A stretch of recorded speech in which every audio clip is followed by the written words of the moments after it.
하나님 말씀 마태복음 11장 25절에서 30절 전체적으로 같이 합독하시겠습니다. 그때에 예수께서 대답하여 이르시되 천지의 주제이신 아버지여, 이것을 지혜롭고 슬기 있는 자들에게는 숨기시고 어린 아이들에게는 나타내심을 감사하나이다. 옳소이다. 이렇게 된 것이 아버지의 뜻이니이다. 내 아버지께서 모든 것을 내게 주셨으니 아버지 외에는 아들을 아는 자가 없고 아들과 또 아들의 소원대로 계시를 받는 자 외에는 아버지를 아는 자가 없느니라. 수고하고 무거운 짐진 자들아, 다 내게로 오라. 내가 너희를 쉬게 하리라. 나는 마음이 온유하고 겸손하니 나의 멍에를 메고 내게 배우라. 그리하면 너희 마음이 쉼을 얻으리니 이는 내 멍에는 쉽고 내 짐은 가벼움이라 하시니라. 아멘. 2026년도 우리 교회의 그 표어를 다 내게로 오라 이렇게 정했습니다. 이 말씀이 나오는 그 성경 구절이 이 마태복음 11장 28절 오늘 본문의 그 말씀입니다. 이 말씀이 우리에게 분명하게 명령을 하고 있습니다. 다 내게로 와라. 다 내게로 와라.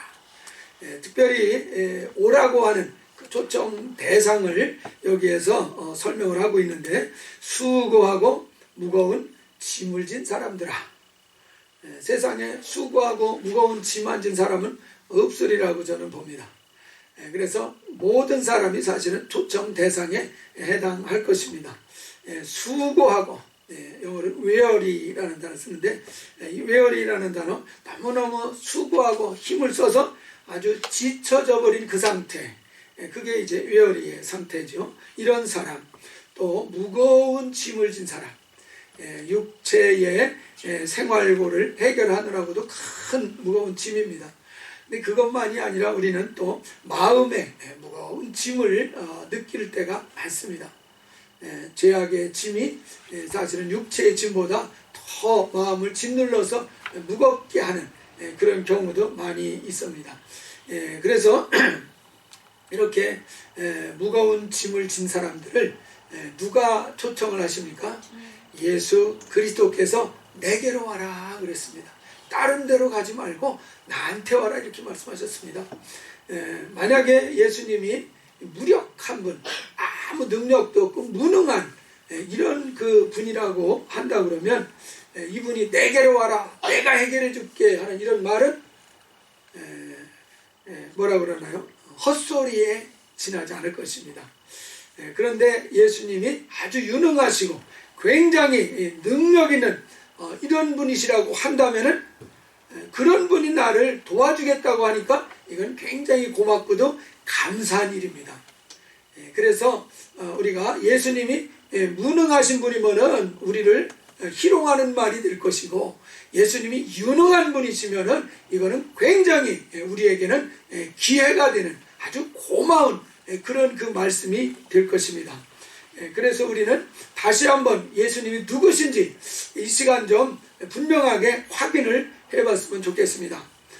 예수님 십자가에 달려 죽으셨습니다. 이 십자가에 달려 죽으실 때에 그분이 누구인지에 대해서 아주 분명하게 밝히고 있습니다. 예수님을 빌라도 법정에 고발한 사람들이 유대인들의 대제사장, 율법사, 서기관, 바리새인들, 이런 지도자들이 예수님을 고발했습니다. 그들이 고발할 때에 빌라도에게 왜 무슨 죄를 졌기 때문에 예수를 고발했습니까? 자기가 하나님의 아들이라고 한다.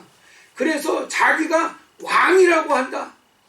그것을 가지고 빌라도에게 고소를 한 것이었습니다.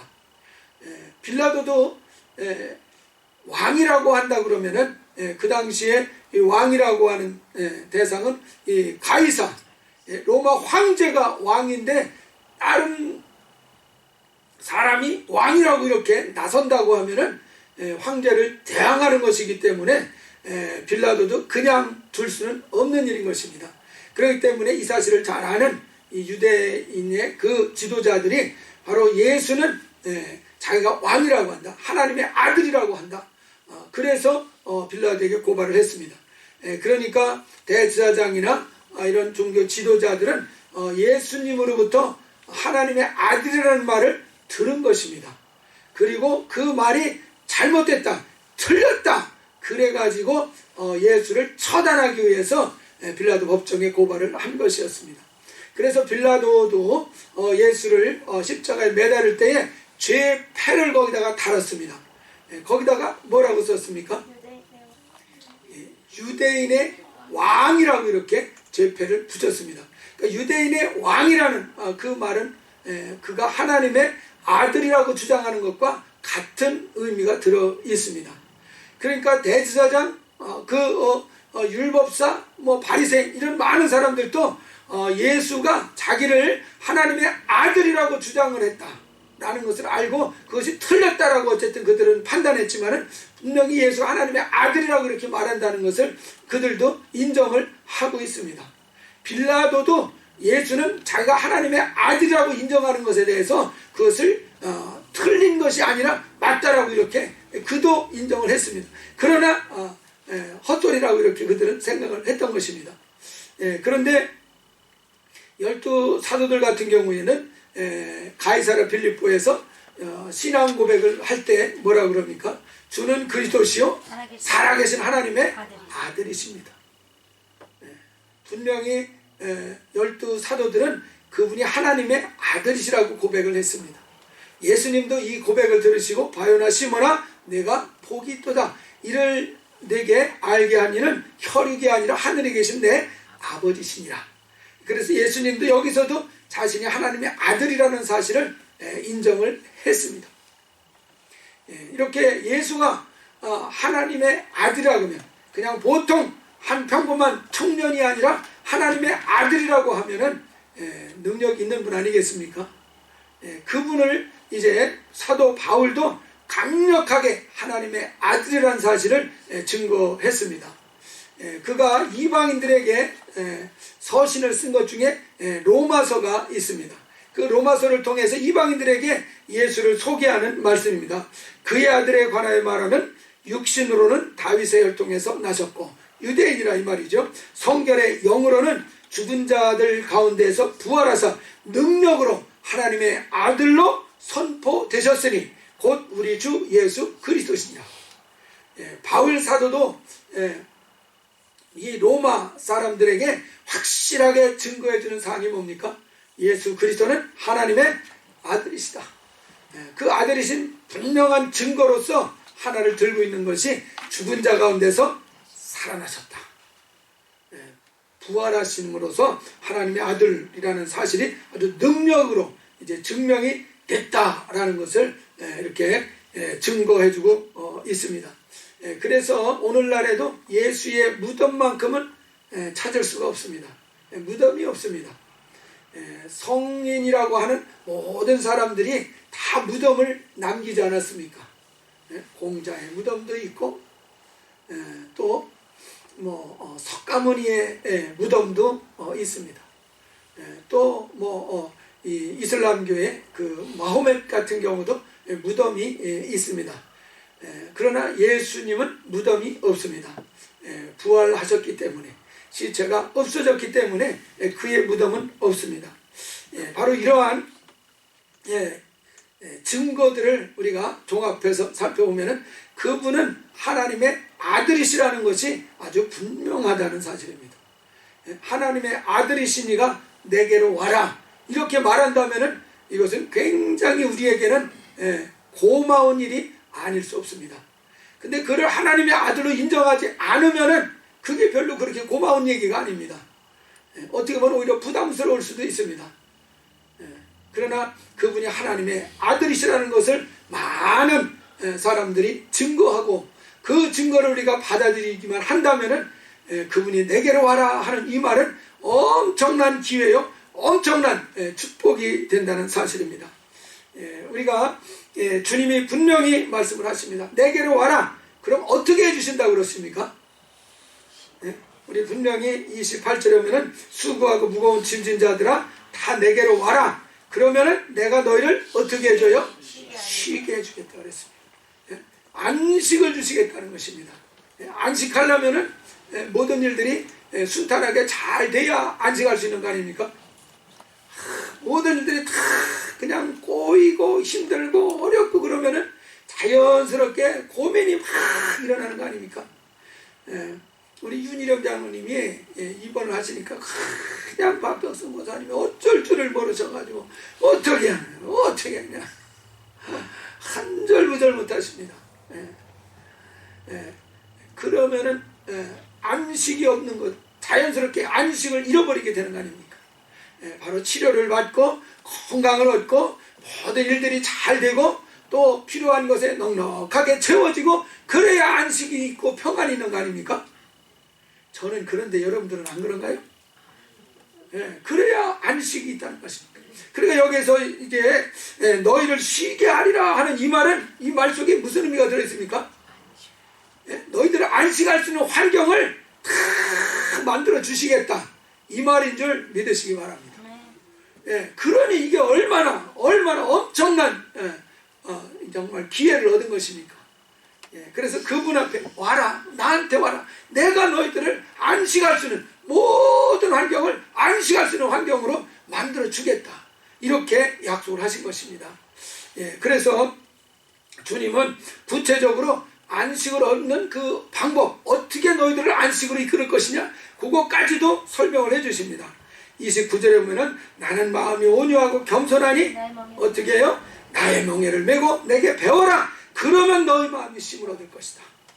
여기 이제 마음이 쉼을 얻는다 그러니까 이게 그냥 마음만 편하게 해준다 그런 뜻이 아니고 헬라어로 보면은 이 마음에 해당하는 단어가 푸시케로 되어 있습니다. 그러니까 우리의 혼 자체가, 이 혼이라고 하는 것은 육체와 연결돼서 항상 표현을 하는 것입니다. 그러니까 우리의 삶 자체를 통틀어서 쉼을 얻게 해주신다. 그런 의미가 바로 여기에 29절에 마음에 쉼을 얻으리라 하는 그 말의 의미인 것입니다. 그러니까 그냥 마음만 평안한 것이 아니라 우리의 육체, 우리의 삶 전체가 다 쉼을 얻을 수 있는 환경, 쉼을 얻을 수 있는 조건을 만들어 주시겠다는 겁니다. 어떻게 하면은 그렇다는 말씀입니까? 나의 멍에를 메고 내게 배워라. 이제 주님께 온 다음에 그 다음에 할 일은 뭐냐? 나의 멍에를 메고 나한테 배워라 그랬습니다.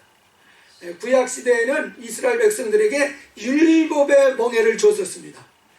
구약 시대 이스라엘 사람들이 이 율법의 멍에를 지고서 이 멍에를 감당하느라고 쉬웠습니까? 어려웠습니까? 대단히 어려워했습니다. 한 사람도 그 율법의 멍에를 끝까지 완벽하게 잘 진 사람이 없습니다. 주님이 또 이 율법의 멍에를 메라고 하는 것은 아닙니다. 주님께서는 요한복음 1장 14절에 보면 말씀이 육신이 되어 이 땅에 나타나심에 하나님의 영광이 충만하다. 그리고 은혜와 진리가 충만하다. 이렇게 말씀을 하셨습니다. 그래서 독생자의 영광, 은혜와 진리가 충만하신 분이다 말씀하십니다. 그래서 주님의 멍에라고 하는 것은 은혜와 진리의 멍에인 것입니다. 그분의 은혜는 쉽습니까? 힘듭니까? 은혜 받는 건 너무 쉬운 일 아닙니까? 믿음을 갖는 것이기 때문에 이미 모든 죄짐을 주님께서 십자가에서 담당을 하셨습니다. 그것을 그냥 믿고 받아들여라 하는 것이 은혜입니다. 이 멍에가 쉽습니까? 어렵습니까? 쉽습니다. 그리고 또 진리가 충만하신 분이라는 것을 말씀하셨습니다. 그래서 이 멍에를 메고 배우라 그러셨습니다. 그것은 은혜를 받고 그리고 그분의 말씀을 잘 배우고 순종해라 하는 그 뜻입니다. 그래서 유대인들 같은 경우 스승과 제자가 되어지면은 이제 한 멍에를 메는 그런 입장이라고 이렇게 표현을 흔히 했던 것으로 알려져 있습니다. 그러니까 멍에를 맨다는 것은 그분을 스승으로 삼고 그분의 제자가 돼서 나는 그분을 배우고 따라가는 그런 삶을 산다 하는 의미라는 것입니다. 그래서 이제 그분의 말씀을 배우고 이제 그분의 말씀만 잘 하라는 대로 그 디렉션만 잘 따라가면은 우리의 삶에 놀라운 안식이 주어지는 역사가 나타날 것입니다. 영국이 해가 지지 않는 나라로 아주 부강한 그런 그 시대를 누린 적이 있습니다. 그 시대의 왕이 여왕이었습니다. 빅토리아 여왕이었습니다. 이 빅토리아 여왕이 이제 왕으로 결정된 것이 1837년도. 그 당시에 이 빅토리아 여왕이 그 당시에 나이는 18살이었습니다. 아직 결혼도 안 한. 그리고 이 부모님들이 아주 조용한 사람으로 이렇게 양육을 했습니다.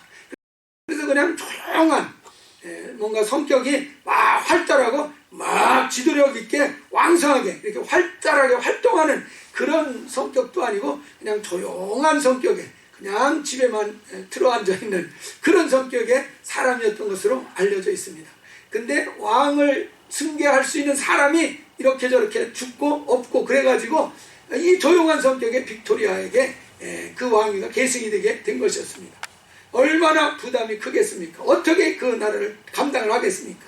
그래서 이 빅토리아가 바로 왕위 계승이 결정됐다는 말을 듣자마자 무릎을 딱 꿇고 하나님 앞에 한마디 기도를 한 것입니다. 그것이 뭐냐면은 제가 영국의 왕이 되면은 나는 하나님의 말씀대로 통치하게 주시옵소서.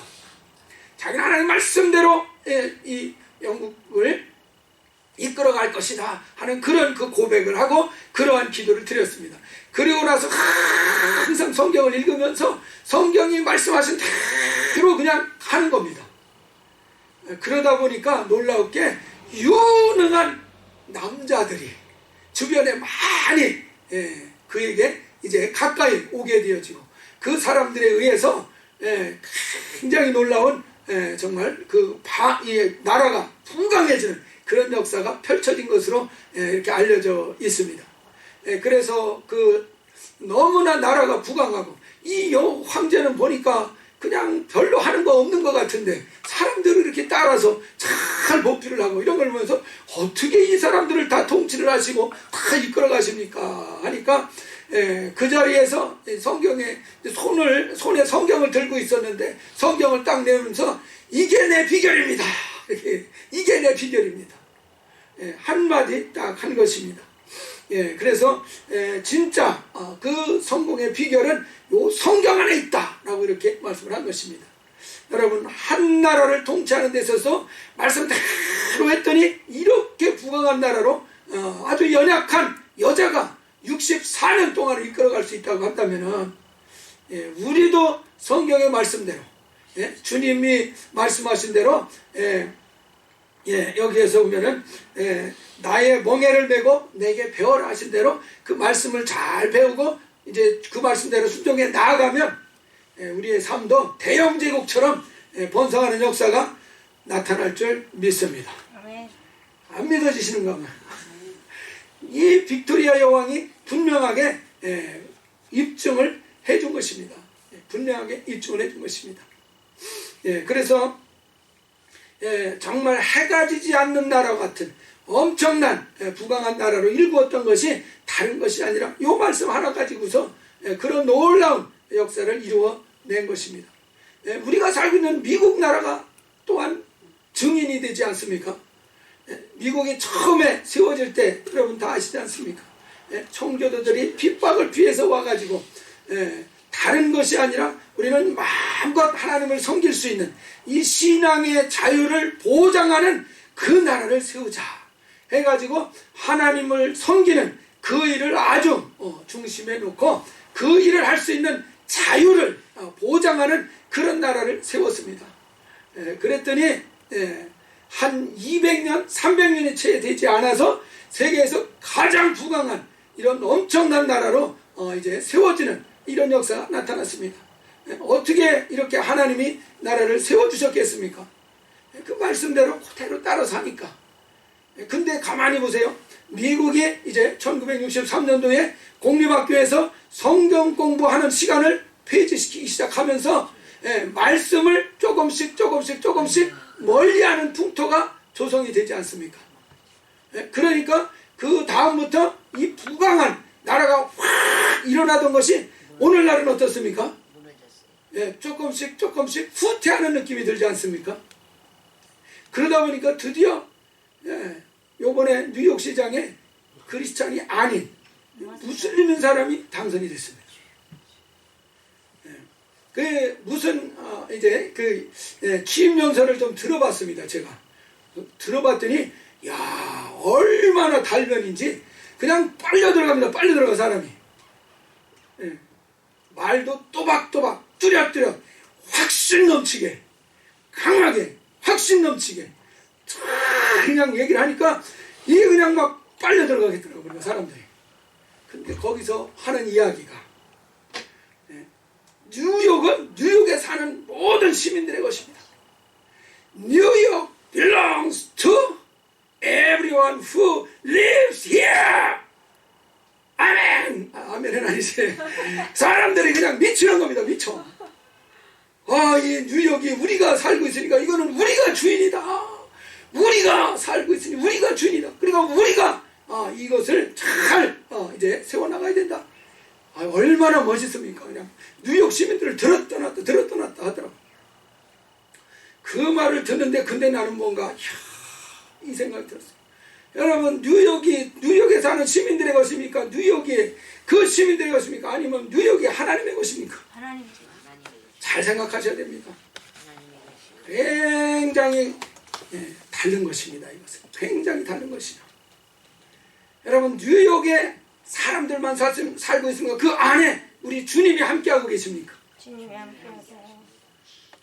주님을 간구하는 것입니다. 하나님의 것이라는 것을 간구하는 것입니다. 그러면은 어떻게 되겠습니까? 그러면서 설교가 아니라 연설 후반부에 가니까 이 뉴욕 시민을 위해서 뭐 이게 저 있잖아요. of the people, by the people, for the people 이것까지 다 인용을 다 하더라고요. 뉴욕 시민을 위해서 뉴욕 시민에 의해서 이끌어져야 됩니다. 그냥 다 주인이라고 인정을 하니까 얼마나 좋습니까? 흥분을 하는 것이. 근데 링컨이 그 연설을 할 때, 게티스버그에서 그 연설을 할 때 바로 그 앞부분에 The nation under God 그 말이 앞에 있었습니다. 하나님 아래서 우리는 주님의 국민을 위한 국민에 의한 이 말이 들어가 있는 것이요. 근데 그 앞에 뭘 뺐어요? 하나님을 언더 갓이라는 말을 쏙 빼버린 것입니다.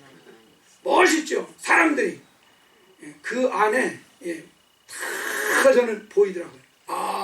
이 사람이 무슨 생각을 하고 있고 생각의 근거가 뭐고 다 이렇게 좀 느껴집니다. 그러니까 사람을 얘기하려고 하는 것은 아니고요.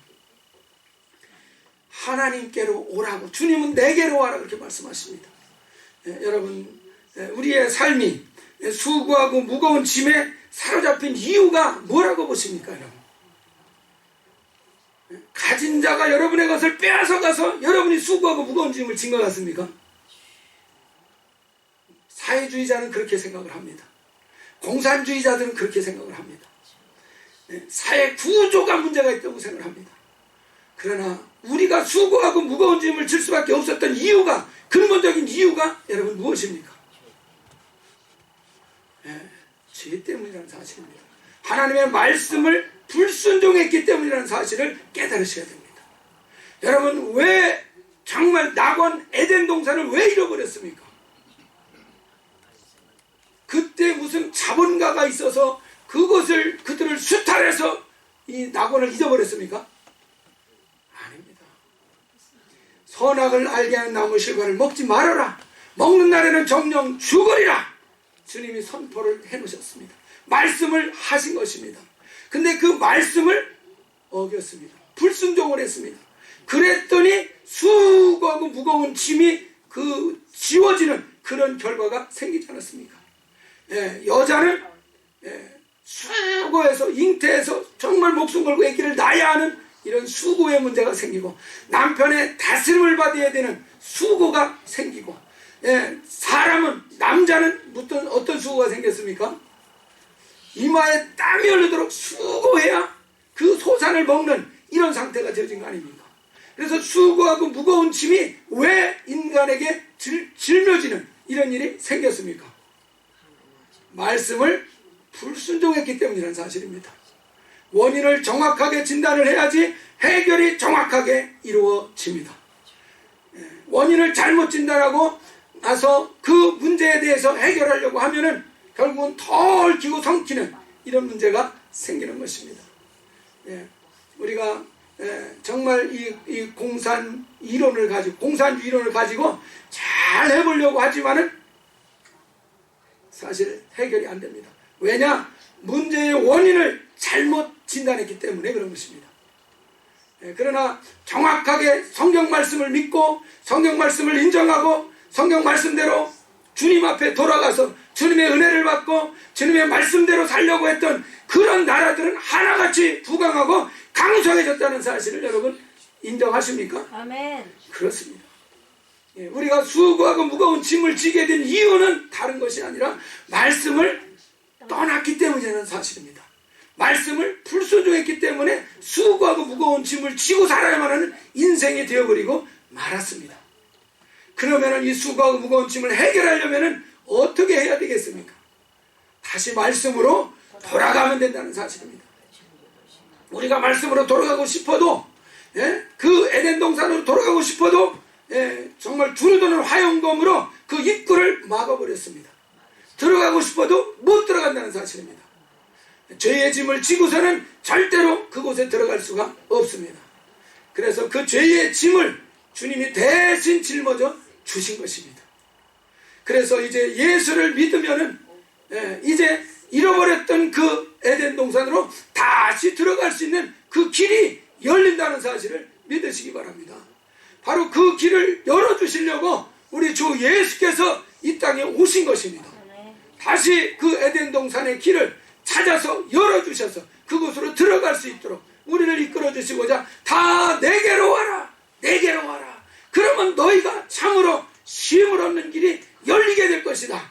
분명하게 가르쳐 주셨습니다. 그래서 세상 여러 사람들이 문제를 진단하고 그 문제를 해결하는 방법을 많이 제시를 하고 있지만은 그러나 우리 주 예수 하나님의 아들이시니만이 정확하게 문제를 진단하시고 정확하게 그 문제를 해결하시는 그 길을 보여주셨습니다. 그래서 주님은 여기에서 분명히 말씀하십니다. 내게로 와라, 내게로 와라. 우리가 모세의 그 후계자인 여호수아를 한번 보시기 바랍니다. 모세의 후계자 여호수아, 그 여호수아에게 무거운 사명이, 책임이 주어져 있습니다. 이제 요단강을 건너서 가나안 땅으로 들어가면은 그 가나안 땅을 이제 이렇게 점령해야 되는 그 사명이 주어져 있습니다. 그냥 요단강 건너서 그냥 들어가서 원수들이 없고 그냥 들어가서 그냥 밟으면 다 그들의 땅이 된다고 하면은 뭐 더 바랄 것이 없을 수 있을지 모르겠습니다. 그러나 그렇게 되어 있지 않았습니다.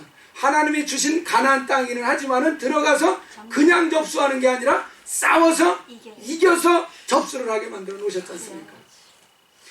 바로 이 전쟁을 앞두고 있는 여호수아, 이 전쟁을 어떻게 감당을 할 것인가, 너무너무 힘들고 무거운 짐을 분명히 그 마음속에 느꼈을 것입니다.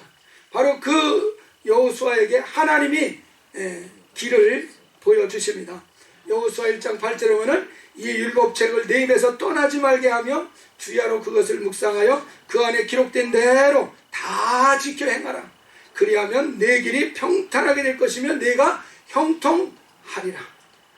여기에서 보면은 내 길이 평탄해진다.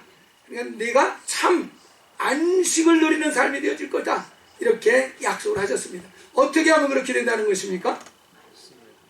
내 입에서 말씀이 떠나지 말게 하라. 주야로 그것을 묵상하라. 쉽게 말하면 말씀으로 네가 돌아오기만 하면, 말씀으로 온전히 돌아오고 그 말씀대로 살아가면 네가 이와 같이 형통하고 정말 안식을 얻는 이런 축복이 따라올 것이라는 것을 가르쳐 주시고 있습니다. 그래서 우리가 이 여호수아를 통해서도 분명히 알 수 있는 것은 말씀을 가까이 하면 형통한다. 그것을 분명하게 보여주셨습니다. 그러니까 우리가 수고하고 무거운 짐을 지금 지고 힘들고 어렵게 사는 이유가 어디에 있다고 성경은 가르쳐 주십니까? 말씀을 떠났기 때문이다 그런 것입니다. 이 말씀을 겸손히 믿고 받아들이시고 이제 돌이켜서 말씀으로 이제 나오시고, 그래서 올 한 해 동안에 이제 말씀을 읽고 그 말씀대로 순종하며 따라가는 삶을 살리라 한번 강하게 마음에 결단하시기를 주의 이름으로 축원합니다. 아멘. 주님께로 돌아가는 한 해가 되리라 마음에 결단하시는 한 해가 되시기를 주의 이름으로 축원합니다. 네.